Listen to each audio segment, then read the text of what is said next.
हाय दोस्तों, फिर से आपका हमारे चैनल पर स्वागत है।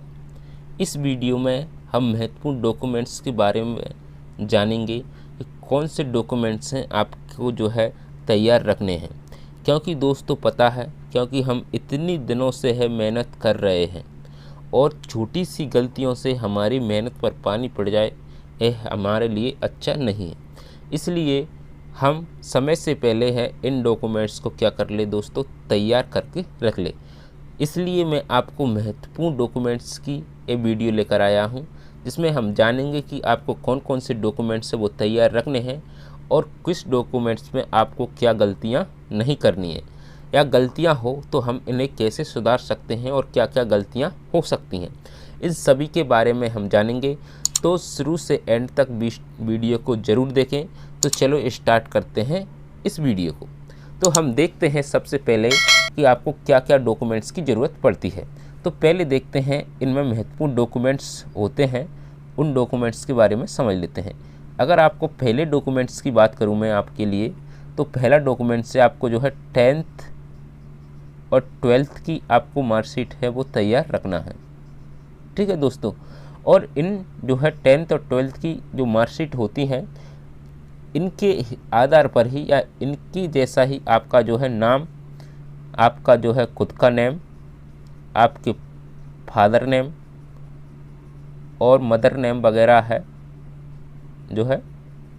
इस सब आपके जो स्पेलिंग है वो सभी में एक सी होनी चाहिए इन डॉक्यूमेंट्स के हिसाब से। 10th में जैसे आपका नाम है, स्पेलिंग है, ऐसी ही अन्य डॉक्यूमेंट्स में होनी चाहिए। फादर का नाम और मदर का नाम ये भी आप चेक कर लो, और अपनी डेट ऑफ बर्थ भी आप इसमें चेक कर सकते हैं। तो ये सभी डॉक्यूमेंट्स में एक से होने चाहिए, तो इसमें सभी भी चेक कर लेना। अगर किसी में आपको अलग अलग दिखाई देती है तो इसे आप सही करवा सकते हैं, आपके लिए भी टाइम है। इसके बाद हम देखते हैं आपको और किन डॉक्यूमेंट्स की ज़रूरत पड़ेगी। इसके बाद हम देखते हैं आपको दूसरी जो ज़रूरत पड़ती है वो पड़ती है डीएड की। अगर आपने डीएड किया हुआ है तो आप डीएड की मार्कशीट आपके पास होना चाहिए, और डीएड की मार्कशीट है वो अपना फाइनल हुआ ज़रूरी है, फाइनल हुआ होना ज़रूरी है। इसके बाद जो नई चला है वो डीएड भी चला है, डीएड, इसकी भी आपको फाइनल होनी चाहिए। अगर आपके पास बीएड है तो भी जो चलेगा, इसकी आपके पास मार्कशीट यानी कि बीएड, इस सभी कैसी होनी चाहिए दोस्तों, कंप्लीट होना ज़रूरी है, कंप्लीट होना ज़रूरी है। तो इसका भी ध्यान रखें। अगर आपकी रनिंग में है तो नहीं चलेगा, कंप्लीट होना ज़रूरी है। ठीक है, ये आपको समझ में आ गया होगा। आगे हम देखते हैं तीसरा डॉक्यूमेंट्स है तीसरा। इसके बाद हमारे पास होना चाहिए ग्रेजुएशन। अगर ग्रेजुएशन नहीं है तो भी कोई प्रॉब्लम नहीं है, क्योंकि ये वर्ग 3 है, प्राइमरी लेवल है, इसमें ज़रूरत नहीं पड़ती है। अगर आपके पास ग्रेजुएशन है तो ये भी आप मार्कशीट है वो तैयार रखें, तो ये भी आपके काम आने वाली है। अगर आपके पास ग्रेजुएशन है तो ग्रेजुएशन की आपके पास मार्कशीट होनी चाहिए। ठीक है दोस्तों, इसके बाद हम अगर चौथे डॉक्यूमेंट्स की बात करते हैं, जो चौथा डॉक्यूमेंट है वो है रोजगार पंजीयन। अगर आपने रोजगार पंजीयन नहीं कराया है तो रोजगार पंजीयन करा लीजिए। ठीक है, पंजीयन की ज़रूरत पड़ेगी आपको, और ये पंजीयन है अगर आपका पुराना है तो आप इसे रिन्यू करवा सकते हैं, और अभी नया तैयार करके रख सकते हैं। अगर आपके पास पुराना है तो लगभग ये 2 से 3 साल पुराना नहीं होना चाहिए। ठीक है, 3 साल पुराना अधिकतर चलता है, 3 साल पुराना नहीं होना चाहिए, इसका भी आप ध्यान रखें। ठीक है, आपके पास नया होना चाहिए। इसके बाद अगर हम पाँचवें डॉक्यूमेंट्स की बात करें, तो पाँचवा आपका जो डॉक्यूमेंट्स है वो है मूल निवासी। तो बहुत सारे स्टूडेंटों का एक कहना था कि सर वो मूल निवासी हमारे पिताजी का नाम का होना चाहिए कि हमारा नाम, क्योंकि हमारा नाम। तो मैं आपको बता दूं कि अगर आप 18+ हो तो मूल निवासी है वो अपने ही नाम का होना चाहिए। तो अपने नाम का होना चाहिए अगर आप 80 प्लस हो, और 80 प्लस में ही होते हैं तभी जो है हम इसमें क्या दे सकते हैं, एग्ज़ाम दे सकते हैं। इसलिए जो हमारे जो है पिता का मूल निवासी नहीं चलेगा, हमारे मूल निवासी होगा तो बहुत अच्छा रहेगा। ठीक है, आपको कोई दिक्कत नहीं आने वाली है। अगर आपके पास नहीं है तो आप जो है बनवा सकते हैं, तहसील में बन जाता है, जहाँ पर आपकी तहसील है वहाँ पर बन जाता है।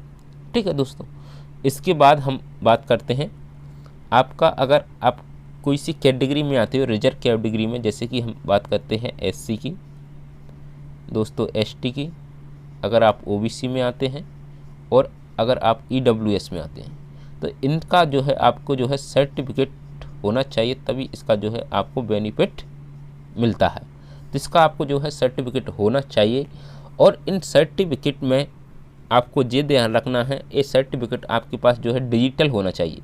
डिजिटल जो है पुराना नहीं चलेगा, अभी नया बना है वही जो है कास्ट सर्टिफिकेट आपका होना चाहिए, जैसे कि एसटी, एसटी, ओबीसी वगैरह का जो आपके पास है डिजिटल होना चाहिए। जो पुराना है वो आपको नहीं चलेगा, और डिजिटल है वो आपका तहसील में है, आदिम जाति कल्याण विभाग में है, आराम से बन जाता है, बहुत जल्दी बन जाता है, लगभग 2-4 दिन ही लगते हैं। तो जो है पुराना आपका, अगर आपका पुराना है तो आप नया बनवा सकते हैं, क्योंकि डिजिटल होना चाहिए और वो नया की अधिकतर मांग करते हैं। इसके बाद हम देखते हैं जो कि छठा डॉक्यूमेंट है, इसमें हम देखते हैं आपका अतिथि शिक्षक। अगर आप अतिथि शिक्षक में हो तो आपका इसका जो है फ़ायदा मिलेगा। अतिथि शिक्षक हो तो इसको जो है आपका फ़ायदा मिलेगा।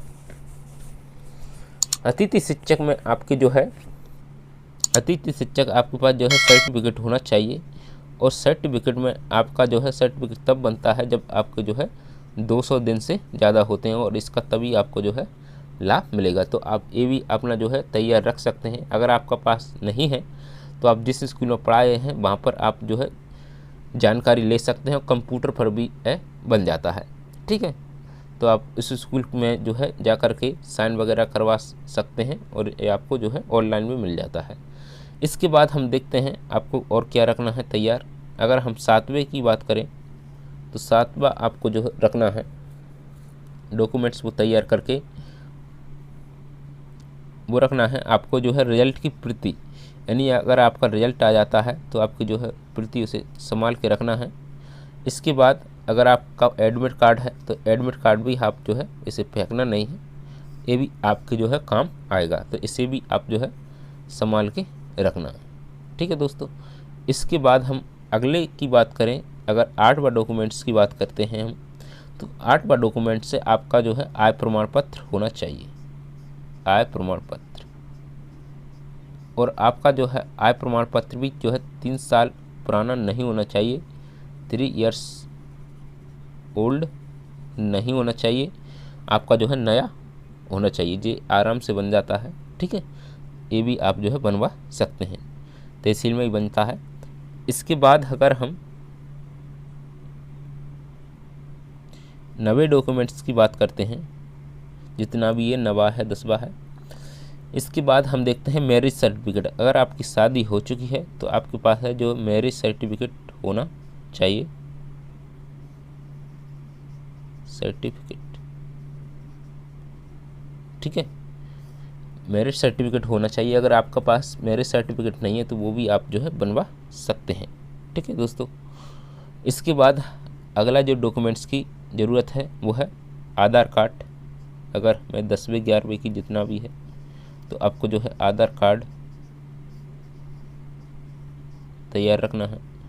अगर आधार कार्ड के साथ में आपको, अगर आपके पास जो है वोटर कार्ड है तो वोटर कार्ड भी जो है अपना जो है रख सकते हैं, वोटर कार्ड।